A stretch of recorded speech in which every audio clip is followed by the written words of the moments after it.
Hi, this is Misha, and today we're going to revisit both the military Spanish CETME Model B and Model C rifles, as well as the Mars CETME here. We've done a couple of videos over the years. We did one back in 2013, I believe it was, on a different Mars CETME, and we did one last year on this gun out at the range, but it was a windy day and we didn't have the microphone with us, so thought we'd redo it where people can probably hear a little better. A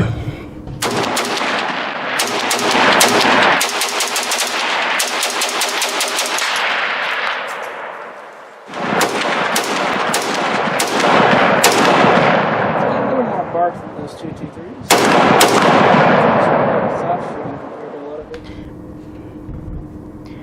This is really the father of the HKG3 and thus the entire HK roller delayed blowback system series. Now, for a video on that, we published one late last year. You can look in the playlist, it'll be there. So for the HK, we're not really going to get into that here today. This is about the Spanish gun. Now, these are linked because of how they came to be. The whole roller lock, the roller delay system, was actually developed by Ludwig Borgmüller, at least primarily, in Germany during World War II in 1944 and into 1945. He had worked with it on the Mauser prototype, the STG-45M, which was a direct competitor to the STG-44, the MP-44. The MP-44 was quite an advanced gun for its day and time. It fired the 8x33 7.92 Kurz cartridge, so a true intermediate cartridge. It was select fire. It fed from 30-round box magazines. It was made from stamped metal, and it operated using a long stroke gas piston system, a la very much like the AK, and it used a tilting bolt system not dissimilar to found in many rifles, including the FN-FAL. It was quite inexpensive to produce by the standards, but Germany was losing the war. They were hoping to find an even cheaper and easier to mass produce rifle, so in comes the STG-45M. Its roller delayed system would allow them to completely delete the whole gas system, the piston, the tube, the port, everything. It was basically an economized version. It was still chambered for 33 Kurz, but only a couple of hundred were produced in prototype form before the surrender of Nazi Germany in the end of the war. After the war, German scientists were scattered all over the place. Some went to Russia, some ended up in the USA, some ended up in France, some ended up in the UK, and some ended up in Spain. Now, Hitler's government and Franco's government had been allies during World War II, so this was a fit. They were both fascist. And in 1949, the company we know as CETME was established in Spain to create new military small arms for their military. Borgmüller found himself in Spain and thus working at CETME, and he took with him the knowledge of the STG-45M. So they were working with the roller delayed blowback system. Its economy and all of that worked well for the Spanish military, but because of the roller systems, the locking surfaces, the camming surfaces, there were very precise mathematics which he was able to help with. The first prototypes appeared around 1952 and were chambered for a 7.92 by 40 millimeter cartridge. Now, Spain did not want to stick with 7.92 by 33 Kurz. They wanted longer range, better accuracy, and they also wanted less recoil. So the first ones were kind of in an 8mm by 40mm. This was soon changed to 7.62 by 40. so a 30 caliber bullet. This was a very long, thin bullet. It did give less recoil. It did give quite a nice range. It was a very flat shooting, but quite a thin bullet. And yeah, it worked out well. They would test this out in 1953, 1954. However, by 1956, they were switching over to 7.62 by 51, nearly NATO, because at this time the NATO cartridge was becoming quite popular thanks to mostly the FAL. But they still wanted that low recoil for automatic fire, so they came up with 7.62 by 51 CETME, which was a lighter loaded version of the NATO cartridge. And for this, they created the original production CETME Model A. This would go into production in 1956 through 57. Relatively limited production. It saw a tad of use in Spain, but not much. But it directly led to the Model B, which was developed in 57 and introduced in 1958. And this would be what the Spanish military would really go for. It would first be adopted by the Army and then soon by the Air Force and the Navy. The Model B is much more familiar to us today. This isn't a B exactly, but it was getting there. Whereas the A could fire only 7.62 CETME, that's the limits of the strengths of its roller system, the Model B was actually strong enough to fire 7.62 NATO. Even though originally it was still chambered for 7.62 CETME, it could handle 7.62 NATO. And the B had some interesting features. For one, it had a metal handguard with the integral bipod. It used a tangent-style rear sight, and it had its fire selector on the right side of the trigger housing, and some other differences like that. Now, it's about this time that HK comes into the game, or I should really say Germany.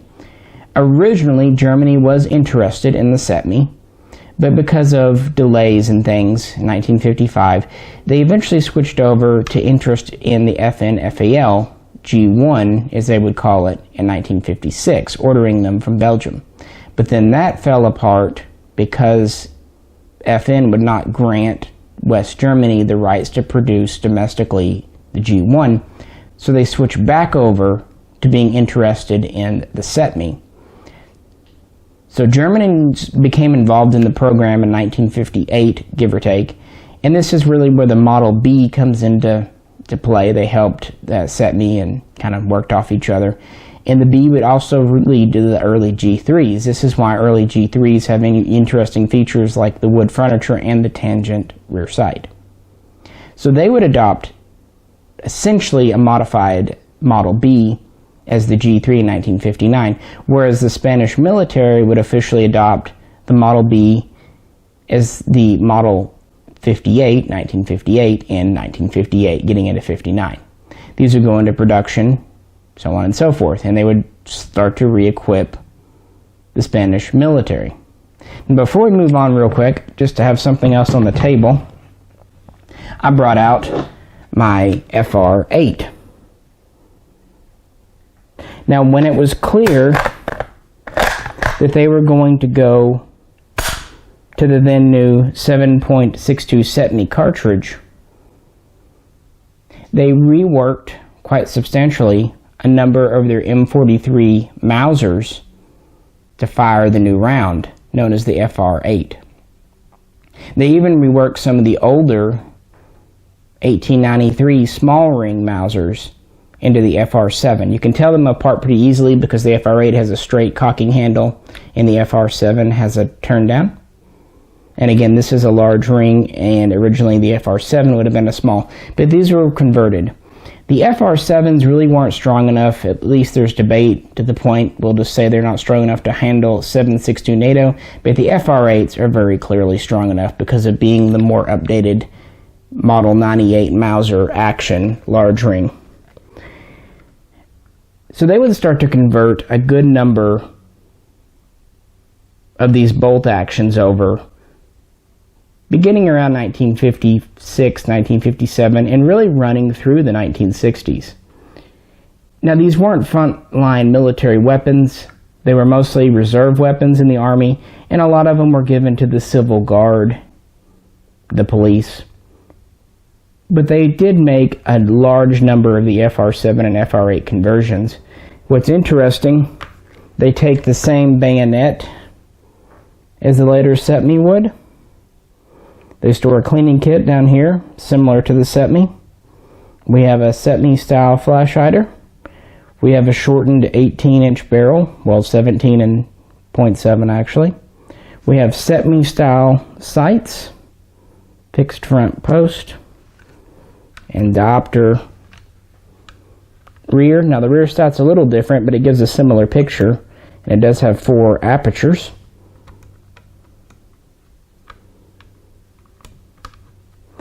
And we even take the same style of hook and buckle sling, although it attaches a little differently in the back, more traditional. We also have the original bottom swivel here as opposed to the fixed side. And these still retain the integral 5-round magazine. And the bolt is virtually unchanged because 8mm and 7.62 are extremely close to each other dimensionally on the face of things. But I thought while we had the rifle out, might as well bring this out too. We've done a video in it as well. Quite a fun gun to shoot, but not a whole lot to talk about as far as history because they mostly were reserve guns and police guns. But they served for a very long time. So after the Model B was officially adopted, and they were still using mostly 7.62 CETME but could use NATO, in 1964, the Spanish military decided to fully, standardize with NATO, and that's where the Model C comes from. They would essentially take the B and update it to the Model C, and now we're by default firing 7.62 NATO as opposed to 7.62 CETME. And this would be the final basic version. Now, there are some changes that they did. In addition to going to firing the stronger cartridge, we went to a different style of bayonet lug with the cleaning kit behind it here, stored in an alloy tube. We have a 22mm grenade ring here, standard NATO. The metal handguard with integral bipod was replaced by wood handguard, as you see here.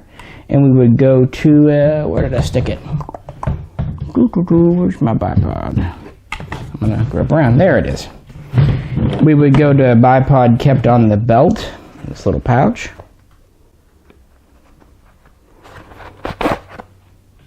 And this would just clip onto the barrel, much like the M16, most of you probably know, and many, many others.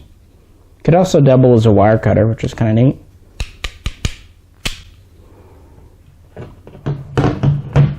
They would move that safety selector to the left side, more traditional position.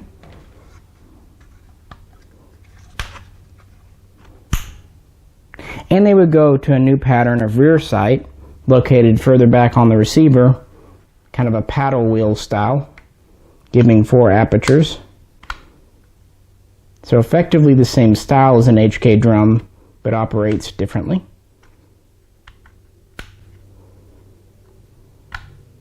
Have a wood buttstock with a rubber recoil pad on it, serrated. And to help keep that recoil down, which is what they wanted, they would put a heavier buffer in that, for example, you would see in the HKs. Harkening back to its German heritage in the STG-45M, this is all stamped and welded steel. There's no gas system. We simply have a caulking tube up here, roller system inside here. These are actually relatively affordable to produce, at least by the standards of the 1950s and 60s. Certainly cheaper than, say, the M14 or the FNFAL. These would feed from 20-round steel mags, double stack, double feed. actually pretty robust mags. They're extremely similar to HK mags, but they look a little different, and they have more of a pronounced curve to them than HK. So they're more or less interchangeable, but not 100%. They would also do a short 5-round mag, I presume for either parade or for grenade launching and other specialties. So there's a little short mag that basically just sits right here. I've got one. I should have brought it out. I apologize.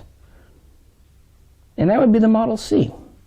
It would remain in Spanish service through frontline service through the 80s, getting into around 1990.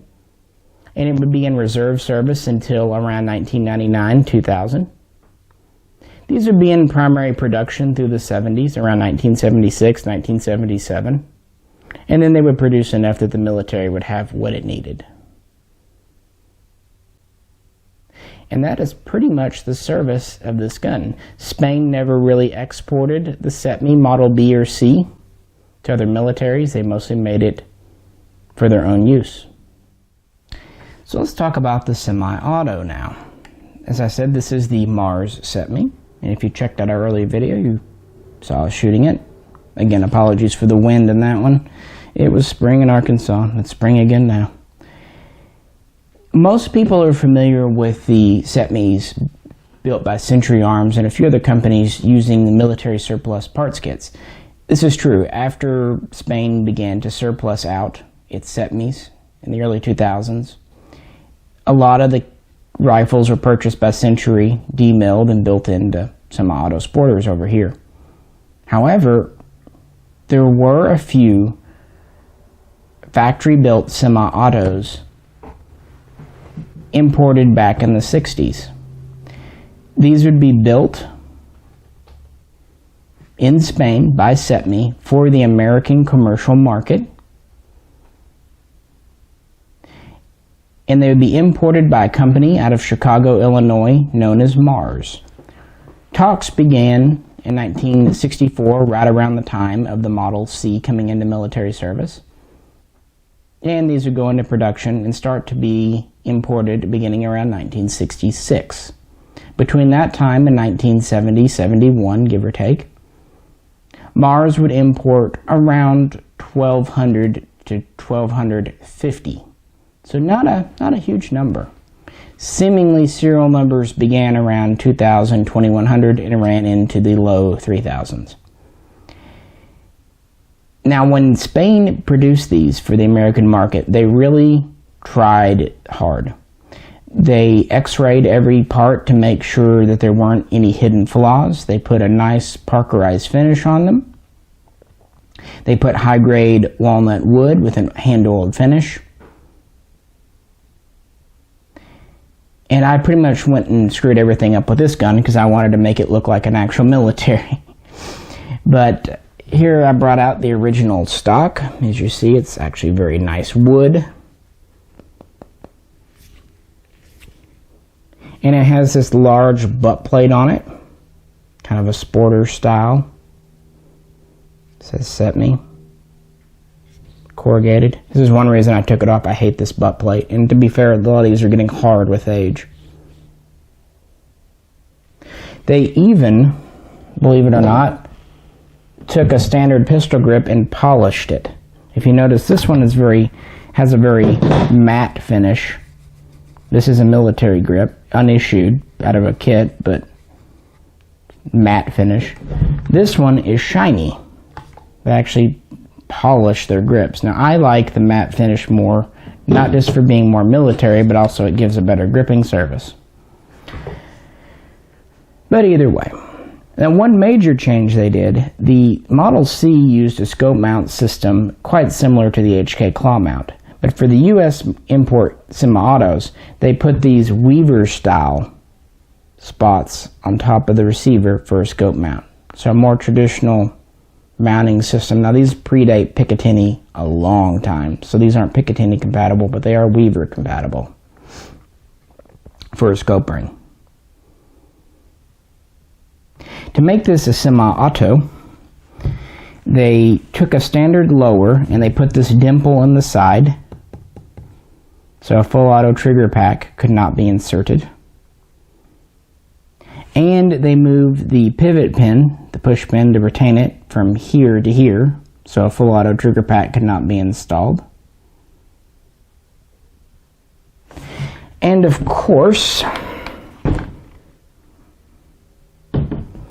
the selector, sorry my sling's a little tight, is only 2 position.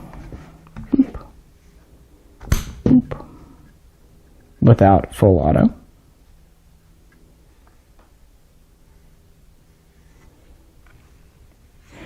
Now they also ship these sometimes with lower capacity magazines, although standard 20s, as you see, will fit just fine. They also had a 30 round that they blocked to 25 for some reason that they offered. Flipping it back around. As you see, it will take the bipod, which is actually a neat bipod. I like how it's done. It actually has some swivel to it because it's a 2-piece affair inside where it attaches. Pretty neat. These still had the grenade ring on the barrel, but no actual spring inside. Originally, these do not have the bayonet lug, but I added one. You can still put one on. They did come with the standard muzzle device, which is a flash hider. But there's this. You can install the bayonet lug, no problem on these. So you can get pretty close to a military clone if you put a standard stock on and mag and all that. But they did make several changes to make this a sporter rifle to appease the ATF, and also because at that time 7.62 NATO 308 was not all that popular in America. Military style rifles weren't all that popular, so they were trying to distance the CETME from its military roots a bit and make it more of a sporting hunting gun. Kind of the opposite of what we try to do today. Internally, of course, it's the same roller lock system. It does have a very nice trigger. I have to kind of think that they probably tuned the trigger since they went to all the extra effort on everything else. Very nice and light. Recoil's quite light on these thanks to the heavier buffer.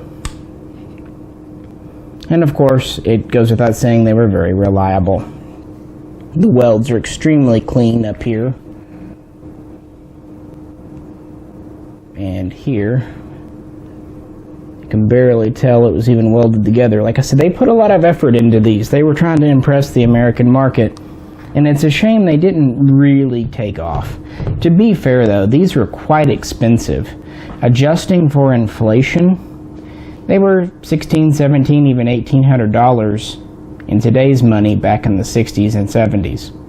And things like extra mags, the bipod, they were $30, $40, $50 by today's money too. So they were kind of a, you know, in with a lot of that stuff. So that's why they didn't have a lot of success. And that is pretty much the history of the Mars and the CETME Model B and C in general. Oh, speaking of the B, earlier Mars, the first couple of hundred that came over, had the Model B Handguard. And I have to suspect they put those on because they were just getting rid of old stock because they were switching over to the C for military use. The two handguards are perfectly interchangeable. But every other feature of the gun was Model C. Some of the pre-production prototypes have a few more Model B features, but all the standard imports have like the Model C rear sight and such. Well, the few of you out there that might also have the Mars guns, I'd love to hear from, because there are not that many in the US and they're kind of sleepers. They've gotten a little more attention in recent years, but these still don't go for anywhere near the money of, say, an HK41 or even an HK91. They tend to be pretty undervalued, which makes them a great way to get a true imported roller-like gun in 7.62 NATO. And it even uses pretty common standard mags. We're not using rare, hard-to-get mags either. And of course, they're just well built and very nice shooters. I've had a couple of these in the past, and I would get them, keep them for a while, sell them. When this one came in, it was, I think, number 3, and I said, I guess I'll just keep it. I'm apparently meant to have one, and the price was right, so I'll hang on to it. I've had it for over a year now. I also picked up one of the Armourers Kits from Apex last year, so I could have things like the bayonet lug and the military style buttstock and some extra mags. They were running a sale on them. It was a really good buy back then. Got the canceling on. I did put the cleaning kit up here in the storage compartment. Did put a ring on the grenade. Spring on the ring. Ring on the spring. But it's an interesting gun. Well, like I said, we have an older video with us shooting this at the range, if you're interested in that. And we also have another video on this rifle's immediate successor, the CETME Model L. So if you'd like to see where this evolved into, check that out. If you liked the video, we'd appreciate it if you could click like. And if you'd like to help support us, get to the range, do some more stuff, please check out the link to our Patreon page. This is Misha, and we'll catch you next time.